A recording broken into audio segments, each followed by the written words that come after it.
The following transmission contains unencrypted instances of explicit language. Mature audiences are cleared to proceed.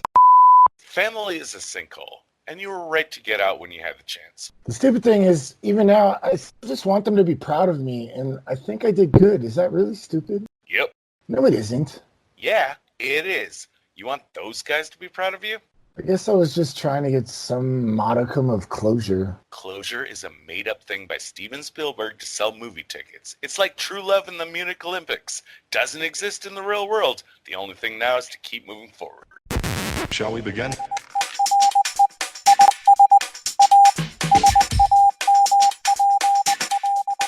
Let's begin. Fact. The Munich Olympics massacre happened in 1972. Fact. Israel launched Operation Wrath of God in response.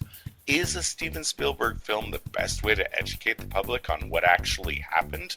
What's the role and responsibility of a filmmaker whose main job is to put butts in the theater seats in bringing history to life? I'm Todd. And I'm Dave, and we like to talk about spy movies.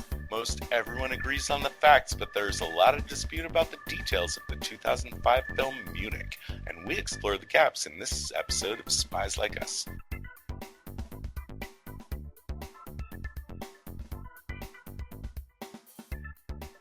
David, I think I've been doing a pretty decent job of writing comedy bits for the intros of these Spies Like Us episodes, but I was really scratching my head on how I was gonna try to make Munich funny. Yeah, it's a pretty serious subject. Right. I was absolutely happy, just like bolt out of the blue, landed on my plate. We just did the BoJack Horseman bit that I saw like 2 days later. Boom. I'll let the professional comedy writers do that. Yeah. So the year of the movie is 2005, and Spielberg had recently left DreamWorks. His last film around the same year was War of the Worlds, funny enough. Very, very opposite ends of the spectrum. But originally Munich was supposed to be filmed first, but Tom Cruise had like a weird availability thing, so they had to get like War of the Worlds out of the way. He cranked Munich out in just like 6 months, like from beginning of production to theater release date. That is fucking nuts. Yeah, it's pretty crazy. That is something only a highly experienced director and producer in a way can accomplish. Yeah, he's definitely like gotten filmmaking down to a highly efficient production model, I guess. For a movie that is, filmed in just 6 months, it's got a long runtime at 163 minutes. Jeez, it's almost 3 hours, yeah. I didn't feel it. No point did I feel like it was this long. Yeah, I know, right? It kind of kept me at the edge of my seat the whole time. It definitely did not feel that long. The film is based on a book. It's based on the book Vengeance. It's not the first adaptation of the book. There was some Canadian movie for TV called Sword of Gideon. Hold on. Why do you got to say Canadian with that dismissive tone? I don't know. I just thought it was kind of odd. Like, that's way out of left field. Like, well, interestingly, the author of the book on which both the Canadian movie Sword of Gideon and the Spielberg movie called Munich are based on was written by a journalist working in Toronto. So that that's probably why then. Yeah, that might be your Canadian connection right there. Right. The title of this movie, Munich, refers to, of course, the 1972 Munich massacre of Israeli athletes during the Olympics. Mm-hmm.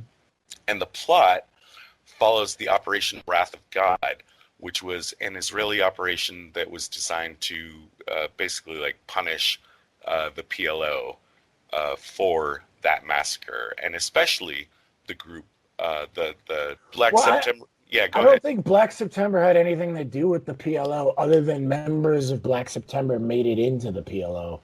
Black September is like some super sketch terrorist or, I guess, underground extremist organization that was basically founded by Salome after I guess the Palestinians were abandoned at some point, and so it was specifically made up for the fact of revenge itself. Yeah, I kind of see like Black September as like a splinter group of the PLO. I think that would be, in my mind, the best way to describe them. Like splinter group, like they still have the same goals, but they are using different methods, and they're not necessarily reporting back upstairs as to how they're pursuing the goals of the Palestinian people. Right. Would that sound right? Splinter group? I don't know, but we'll go with it. I mean, yeah, I just always saw them as just this kind of rogue group. I don't think they had any connection to the PLO other than a bunch of Black September members got into the PLO. But well, let's just say that Yasser Arafat definitely showed up at the funeral of Black September's founder. Yeah, and we'll leave it at that for right now. Yeah. So a lot of the things that we're going to see in this movie are impressively accurate. But a lot of it's disputed as well. So before we get into it, let's like just talk about our sources. We got a book by George Jonas called Vengeance. His source is a man named Yuval Aviv. In the book, this guy Yuval Aviv, he is personified in the book and in the movie Munich as the character of Avner, played by Eric Bana. He's our main character. We need to say here that Aviv's credibility has been pretty much questioned or denied by virtually everyone. You can't find anyone in Mossad or the CIA or the FBI or anyone that will tell you or admit, conspiracy theory, that he was part of any of this. I don't even think Aviv is claiming that he was Avner. I mean, he made some can't confirm or deny kind of comment, but I don't even think he's trying to claim that he was this kind of point guard type of role in this group of assassins. So that's the thing. We have multiple layers of how the story arrives to us. We have the initial source of Aviv. We don't know exactly what he told the author, George Jonas. We don't know exactly how much spin George Jonas put into that book. And then we don't know how much spin Steven Spielberg put into the book in making the movie Munich. A ton of the events that are depicted in the movie are 100% confirmed by everyone. The main question seems to be whether or not this character, Avner, that's played by Eric Bana, was actually central to those events. We have to consider whether Aviv can be trusted, whether Jonas can be trusted, or whether Spielberg can be trusted. But first, know that we did read a lot of articles and interviews, and to inform our opinions about facts versus fiction. 2 documentaries, one from Al Jazeera called Israel's Hunt for the Red Prince, I think it was, and one from the Israel Documentary Channel, which I think was on the History Channel, and it was called The Revenge of the 1972 Munich Olympics. Yeah, and I'll say this too, when we're looking at whether or not how much we trust Steven Spielberg to have translated the book correctly, we don't know exactly how much he actually relied on the book. Many of the details that he put into the film could have come from many other sources. And finally, it's worth mentioning that the author didn't like the movie. No. And I think Spielberg had his own research team, right? He did, yeah. He put his own research team onto it, and they allegedly found FBI documents that corroborated the source Avner's story and gave them the confidence to go ahead with this. Oh, well, that's kind of cool. Voice pattern recognized. Retinal scan complete. Validating security clearance. Clearance granted. You may now enter the briefing room. The movie opens with a montage that's meant to just establish the era. It's the year 1972, and we're going to go pretty quickly into seeing the events of the Olympics 1972 Munich massacre, or at least the start of it. We'll spread the, or at least the movie will spread the events of the actual massacre across the film. Right. But it makes sense because Spielberg wants to accurately show all the events, but we don't need to sit there for 20 minutes at the beginning of the film before we get to the story, right? So it's a good story. It's a good filmmaking choice to spread it out like that. Yeah. 1972 terrorist operation performed by the Black September operation, which was a Palestinian militant organization.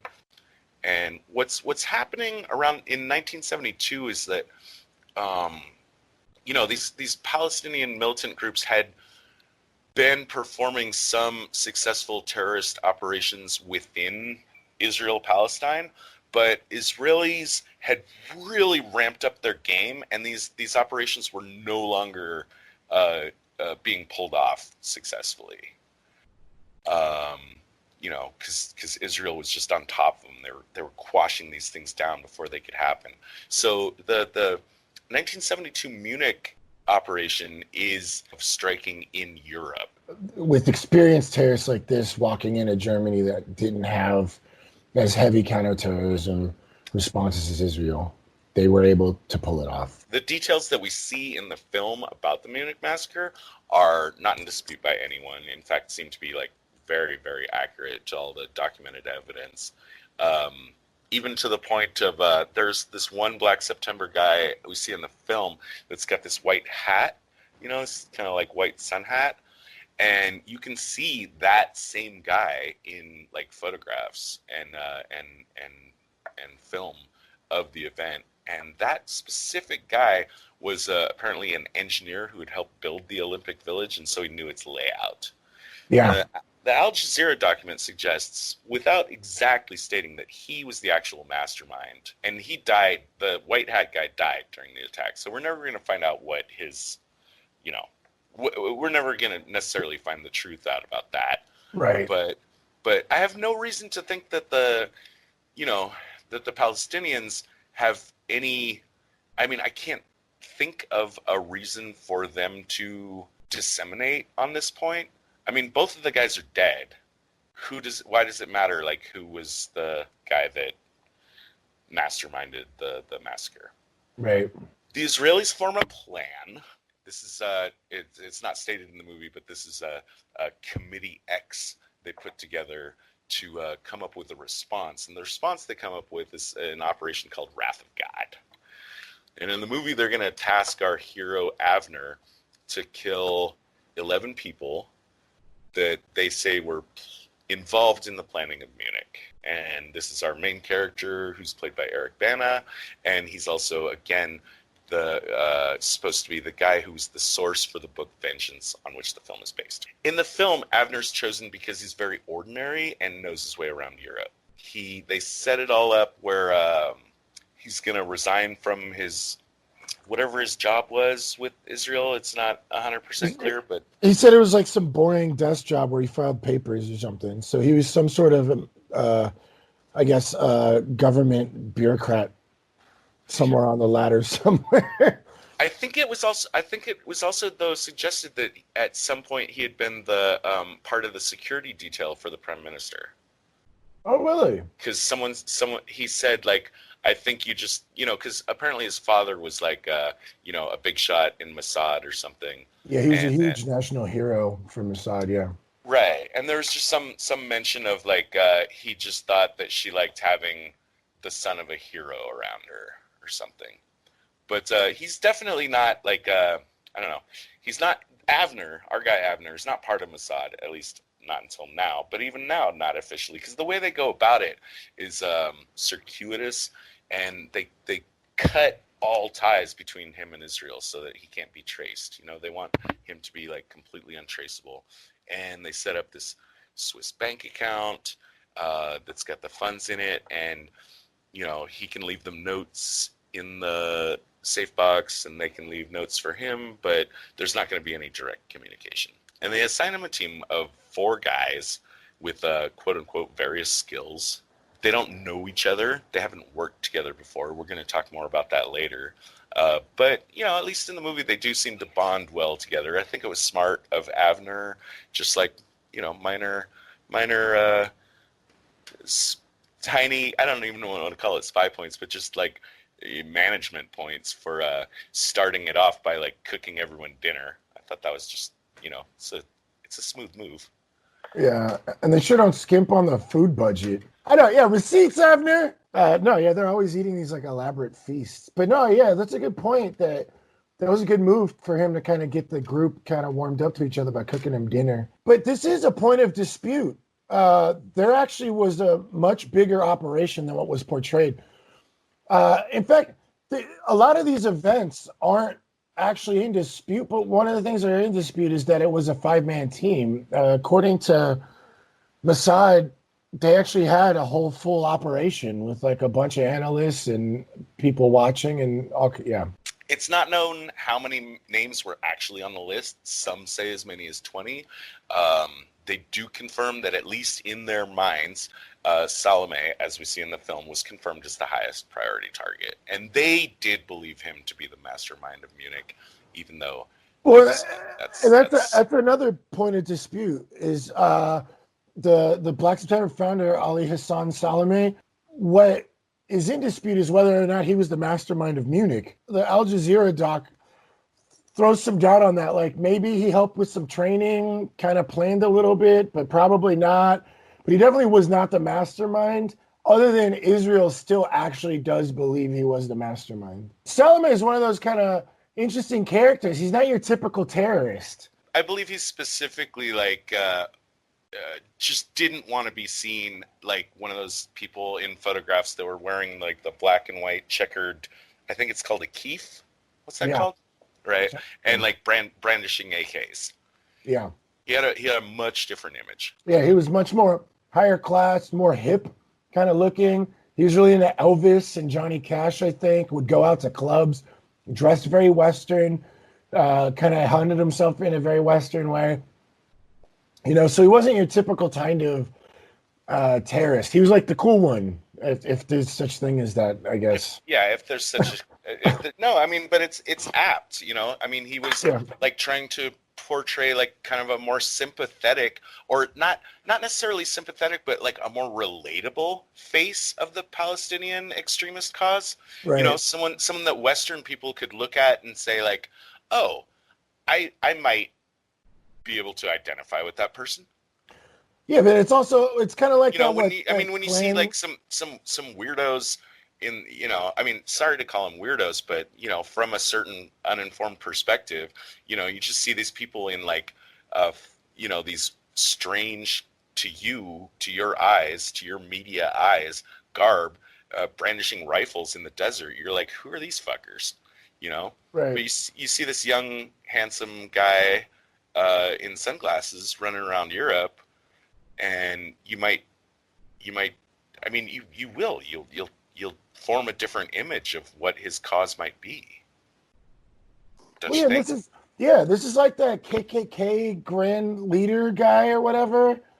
He did the exact same thing. He took off the hood, dressed in a suit, was very well spoken. I forgot what that is such a great parallel. Good job. You can also see it too as like Salome is not just creating this image, this kind of new rebranding image for the sake of Western audiences, but also for Palestinian young men, that like maybe they would look at, again, like the, creepy guy with a mask and an AK in the desert looking like some kind of, just religious fanatic. Right.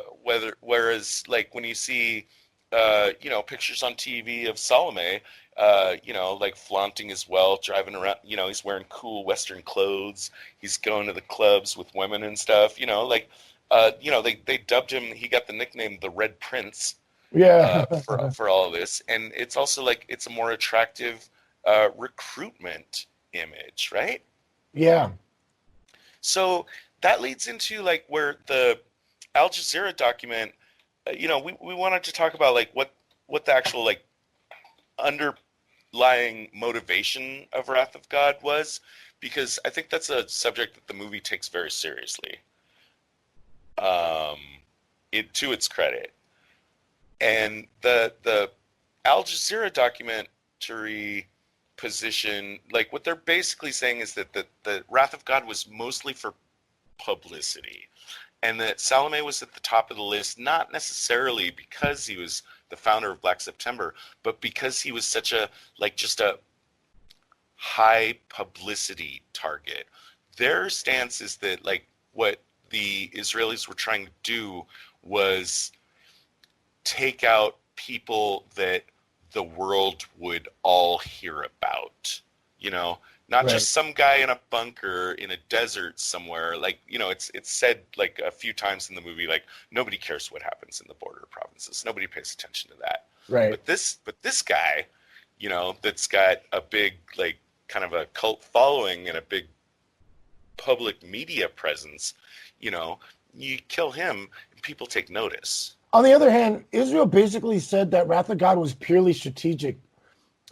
Their approach was to prevent future threats of anybody being able to do this. So that's kind of like what Mossad or Israel is claiming their motivation for Wrath of God was. So, like, one version is that the names on the list were literally just high publicity targets that Israel thought if we kill these people, everyone will notice and everyone will see that we are very capable of killing anyone we want to kill anywhere we can. Right. That's the publicity angle.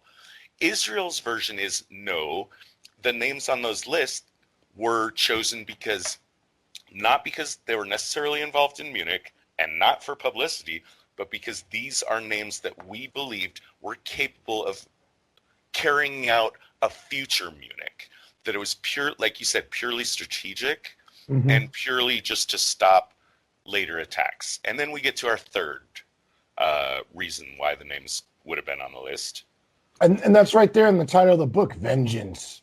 And I think that's the approach that the journalist who wrote the book and possibly Aviv, who's the source of this information for the book, might have painted this picture as this was just a revenge campaign to get back at the guys who killed Israeli athletes.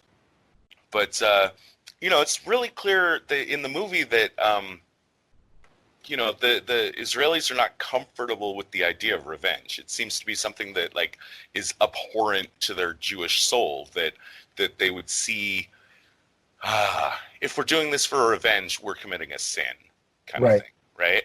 Right. And they struggle with that from the highest levels down to the members of our characters in the movie. And I think that, we mentioned that the author did not like the movie at all. He's a very fierce critic of the movie.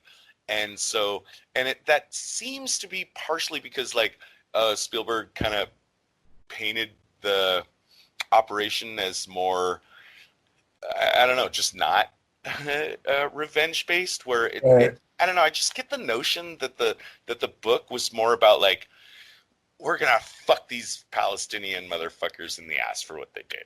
Yeah. And again, like you said, it's right there in the title, Vengeance. Yeah.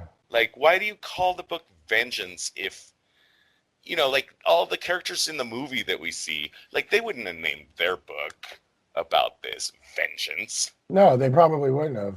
And to wrap it up, I want to note that I think that Steven Spielberg handled this really well in the movie, because the way that, Salome's at the top of the list no matter how you slice it, right? But we already see, like, there's three possible reasons he could have been on the top of the list. It fits all of the three theories. He could have been at the top of the list because if they were out for revenge and they believed he was the mastermind, then that's why he's at the top of the list. If it was just he was a high-profile target for maximum publicity, that's another reason he could be on the top of the list. And lastly, if they were like, well, he's the founder of Black September, he could do this kind of thing again. And strategically, we need to prophylactically proactively stop these things from happening in the future, that's another reason he could be on the top of the list. It doesn't really matter which is the real motivation, because all three of them kind of get accomplished in this whole event. It probably was a mix of the three. Yeah. But it'll come, I think it'll come up more later when we talk about Avner's plausibility as a reliable source for these events later in the episode. Yeah. After the team's assembled, the operations begin. And the operations begin with Avner visiting a friend who has some revolutionary tendencies and communist friends, gets him connected to some other friend that gives him one of the names that they're in Rome, their first target, which is an author giving a talk that night. Basically, the guy's just an easy kill. He was out looking for he was at like a grocery. Speaking of which, I really want to discuss the Spielberg approach to spy films. This whole film is riddled with these moments where people are obviously spying, and our worrying guy is standing outside of a small mini mart. Like, we're not talking about like a Ralph's or like a Kroger or something like this. We're talking about like a mom and pop shop mini mart, and even smaller than like that, like one of those ones you probably find in New York, right? Those tiny ones. And he's just standing outside staring at their target, smoking a pipe. Like, and so like there's this crazy shot of him just looking super nervous, smoking a pipe, staring at this guy. This is what we're watching, is they're kind of watching the target. In the Israeli doc, they confirmed the first target was in Rome, and the way that they showed him killed was exactly how he was killed. Well, I can say from Wiki, like I said, they confirmed that the hit went down exactly like that. Israel did claim he was a member of Black September and was involved in, a failed plot against an airliner. So I guess that's, again, like why Israel would say he's on the list, is because he tried to do something in the past, so he could try to do something like that again. But members of the PLO said that he was in no way connected whatsoever. And the chief deputy of the PLO said that the guy was actually energetically against terrorism. And I gotta say that this guy didn't read as a bad guy. He also read to me as like, kind of like, I don't know, too old. No, I don't want to say too old to be involved, but just too geeky. Yeah, at least in the film, that's kind of the mannerisms he gave off, was kind of just a guy that was an academic giving talks. But I mean, I guess you never know, especially after that character in Most Wanted Man, who was a full-on professor, and he was like funding terrorism. I don't know, but I agree with you that like this guy did not seem like the target they would have been looking for. 100%. Yeah. But the Roman contact that Avner makes actually introduces him to another guy, Louis, in Paris, who ends up becoming the main information broker in the film, who's doesn't really give away what he's from, and it's kind of mysterious as to where he gets his information, who he serves, but he makes it very clear that they don't serve governments, that they work in the private sector. So, yeah. And we've got a whole section on his group coming up later. Yeah.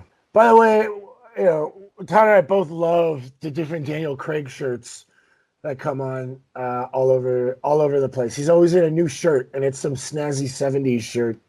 100%. The man's got impeccable taste, and he can fucking rock a shirt.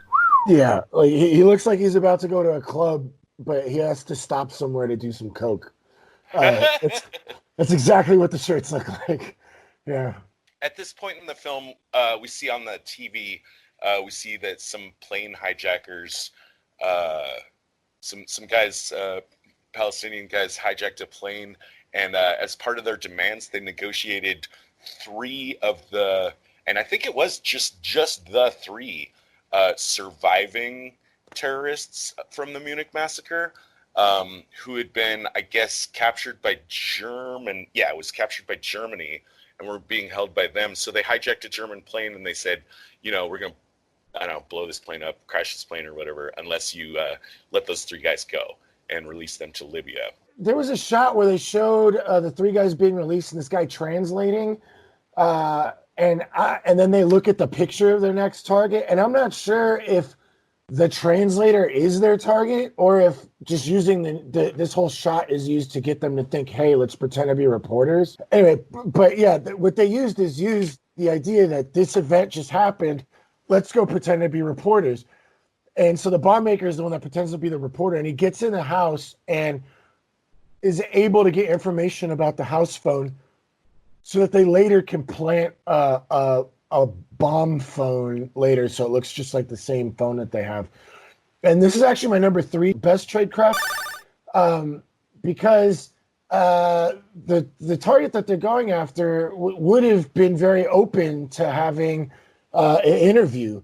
You know, he was involved in that. And this recent event, you know, a lot of people were upset and excited and happy and angry and whatever. So the timing was perfect. So pretending to be a reporter to just trying to get in really kind of played to the guy's ego, so that he was able to get into his house and get more information about like the phone or logistically how to carry out this hit.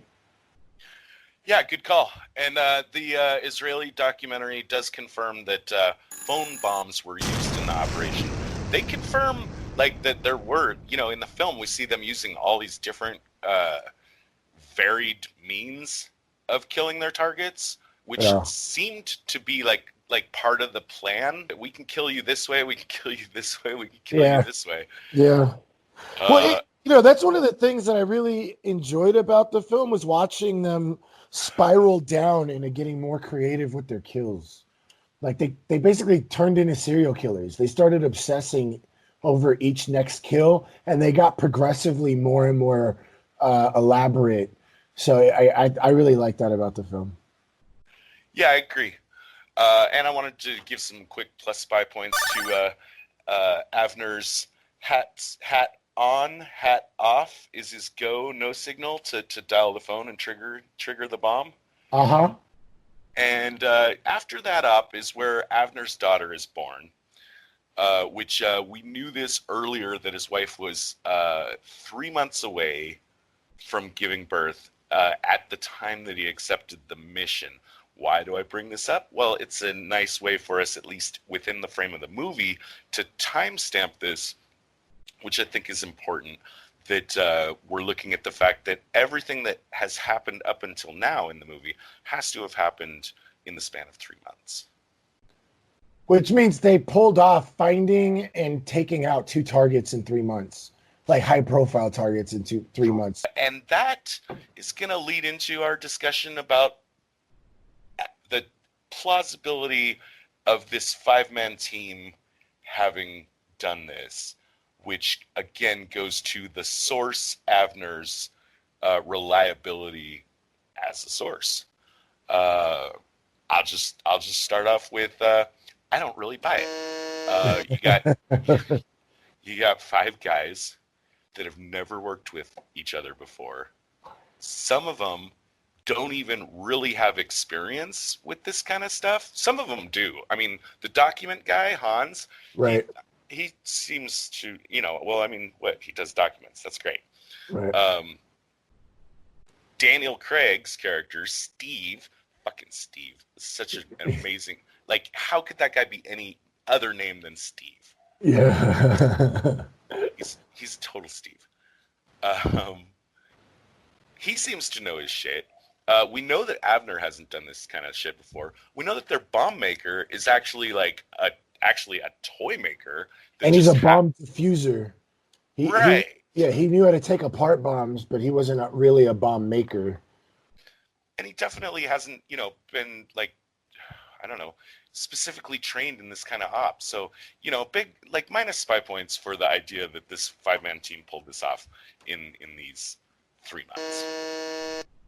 Yeah. The only other guy that had experience was Glasses Guy, probably. The one that worries.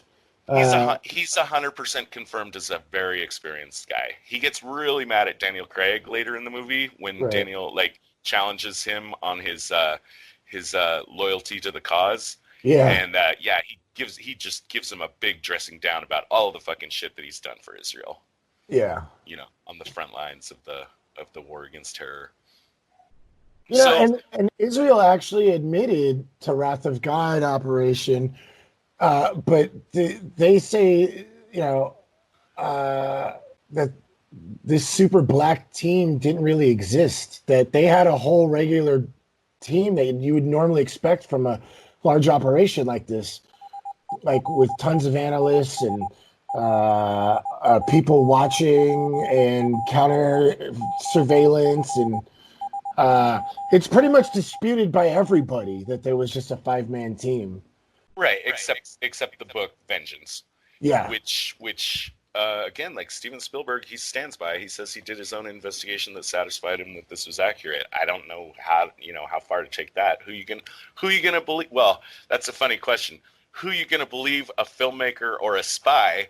Well, in one case, the spy probably knows more about it than the filmmaker, but on the other hand, the spy has like more motivations to lie to you about it. Right, exactly.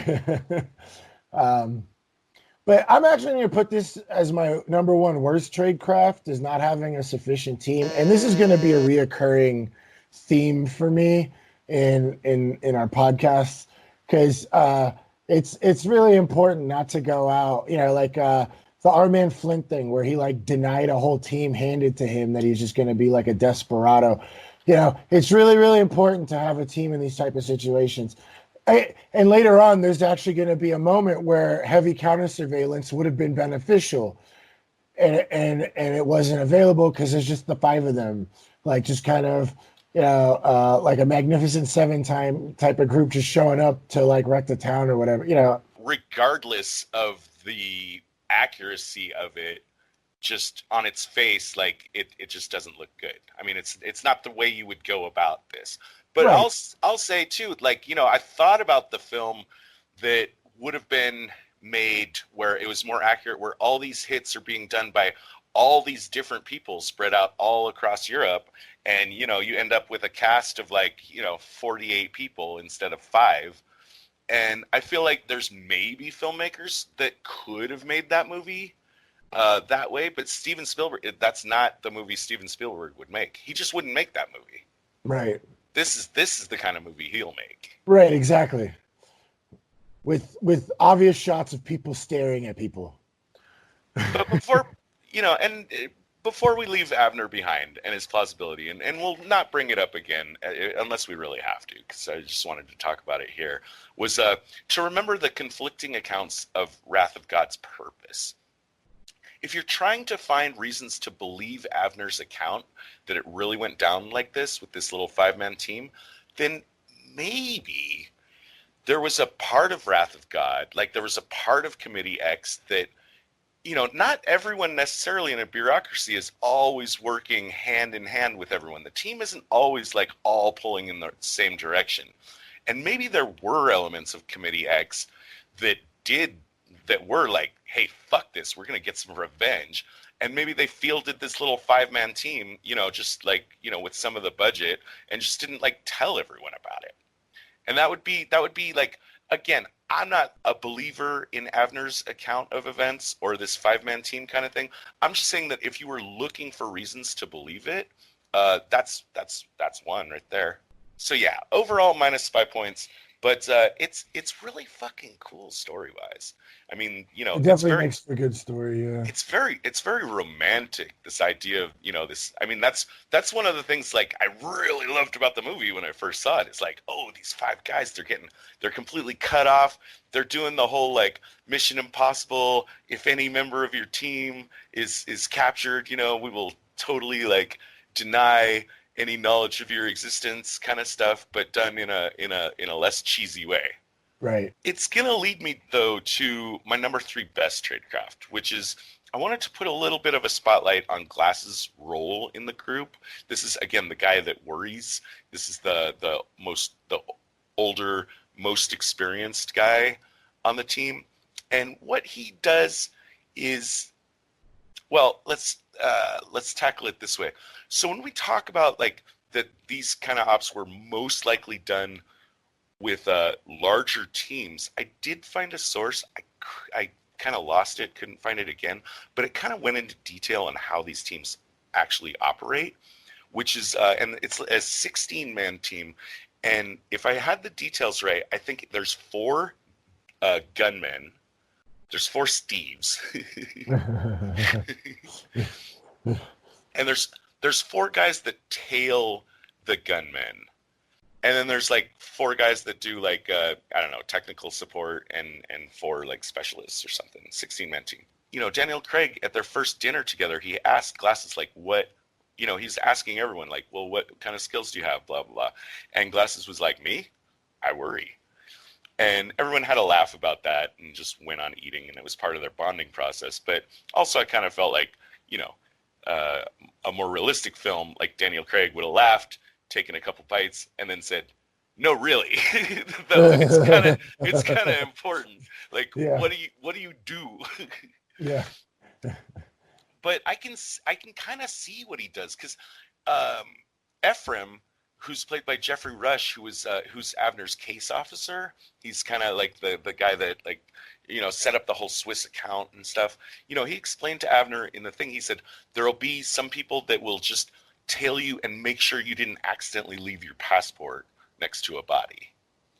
And in the first hit that they did, and that was Bombmaker and Avner were the guys that pulled the trigger, and then they get the fuck out of there, right? Because they just shot a guy in Rome, you know, total illegal. I mean, it's literally murder. Right. And he comes in and cleans up the bullet casings. And I also noticed that he's never a trigger man in the thing. I forgot to check to see if he was actually even one of the guys that had to pull a straw. Because I'll give you another one too. Like, he's the guy that later in the film is going to negotiate with the manager of the hotel. You know the one I'm talking about, where the PLO and the KGB were. What I like about this and why it gets plus 5 points for me is because it makes sense to have a cleanup guy, or to have a guy who is the guy that talked to the manager, so that if, you know, the cops come later and talk to the manager and they finger Glasses and like he gets caught somehow or whatever, he didn't pull the trigger, you know? Yeah. And like, why have him go in and clean up the bullet casings? Because, okay, yeah, you do want to clean up the scene after the hit, but don't have the guys that pulled the trigger do the cleanup. Have someone else do that. Again, just in case, you know, the cops show up faster than you thought or something, then the guy they nab is not the one, again, that pulled the trigger. So, yeah, I just dug that. We're next going to talk about the biggest op that's featured in the movie, and also really the one that is the most heavily documented in reality. This is Spring of Youth, which was in April 1973. Now, Steve really wants to go get the 3 guys in Lebanon, which can be confusing because we just saw the 3 terrorist survivors of Munich go to Libya. These are actually 3 different guys. But Ephraim, who's the handler of the op, is really firm, no Arab countries. Ephraim says the Mossad will take care of it. Avner says, hell no. If you do that, Lewis will know we told you and will be cut off from info. Ephraim wants the informant's name. Avner, of course, will not give it up. And this kind of this is where we see Avner start to really kind of come into himself as a leader of this group. Oh yeah, and they totally back him up. You know, when he stands his ground in front of Ephraim, Ephraim says like, "Oh, you're gonna give me the informant's name, and by the way, that's not a request, that's an order." And Glasses cuts in and says like, "You can't give him an order. He doesn't work for you." Yeah. and I love that. You know, it's just talking about just things I love about the movie. Like, this is that moment where like Ephraim starts to realize there might be like some downsides of doing things this way with this totally unaccountable dark op. You know, it kind of cuts both ways. You know, you create something that's outside of your control. Actually, Edward Snowden mentioned this in his book about Tor. Did you know? I think it was, I remember if it's the CIA or the NSA created Tor specifically so they could go and watch people anonymously all over the world, like other governments and stuff that were, you know, that this virtual, the VPN that Tor creates based on other computers. Oh, and Tor, you mean literally, you're talking about Tor, the browser? Yes. funny thing is what they created for their benefit has also been used against them by other groups. And mainly Snowden mentioned how he was able to like keep communication. Anyway, the point is I like the parallel. So yeah, this op,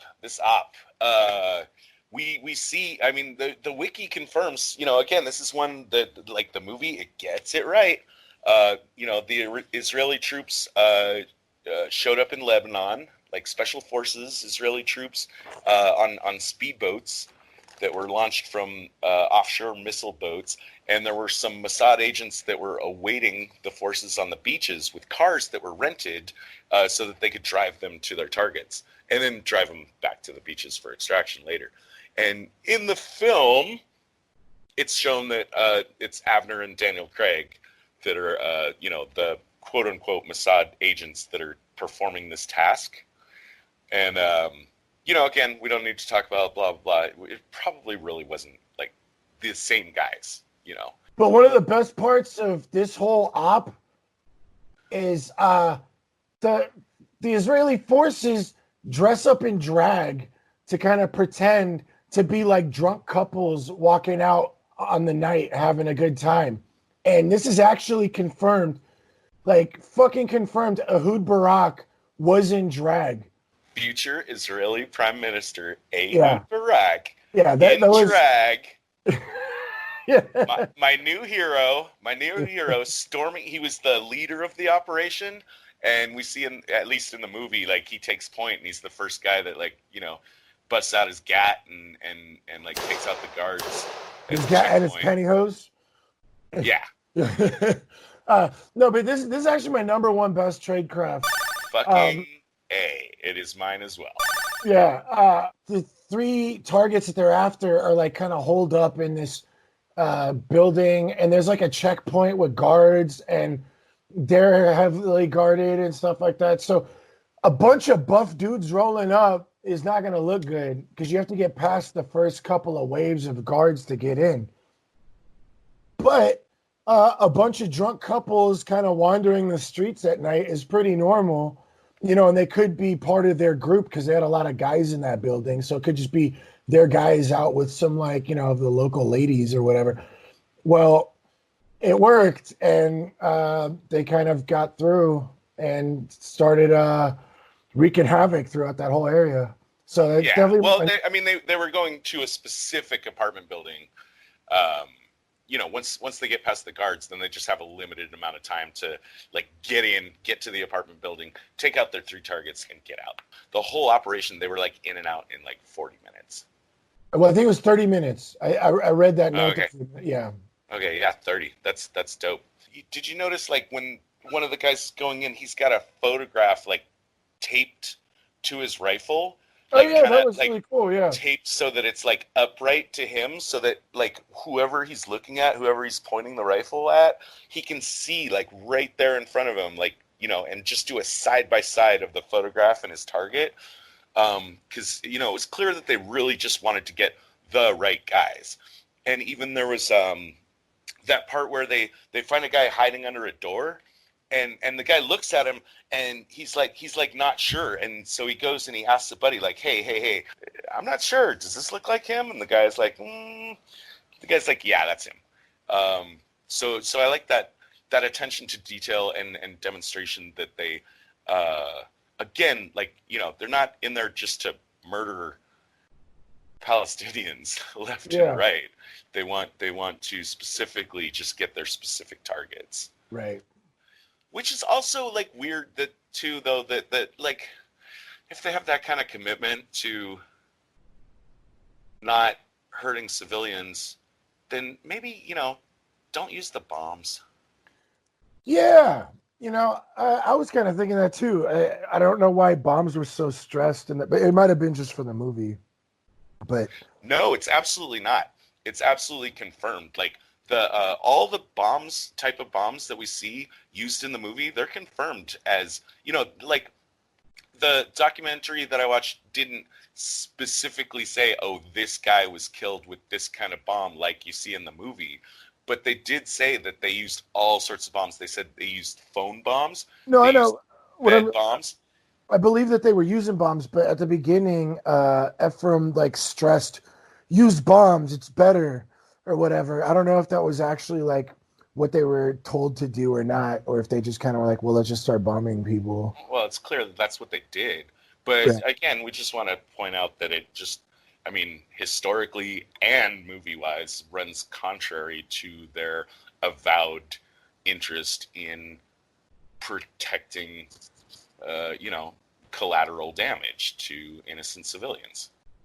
Yeah, they did use a lot of explosives, which definitely caught quite a bit of attention all over the world. But the Lebanon op itself got the attention of Louis and Papa, which flagrantly went against the no government agreement. So next episode, we're going to go over Papa's response and the final ops of Spielberg's 2005 portrayal of Munich. If you'd like to get updates for the next episode, subscribe to Spies Like Us podcast on iTunes, Google, or your favorite podcast app. Also, you can find updates on our Facebook page or website, spieslikeus.net. And please, if you can, help us out and give us some feedback by rating us and leaving comments. We're always trying to improve the show, and your thoughts would be a big help. The preceding transmission sampled the songs Ice Cold by Audionautics, Enter the Party by Kevin MacLeod, and sound effects from freesound.org. Attributions and links are found at spieslikeus.net. Editing by Todd Hostetler.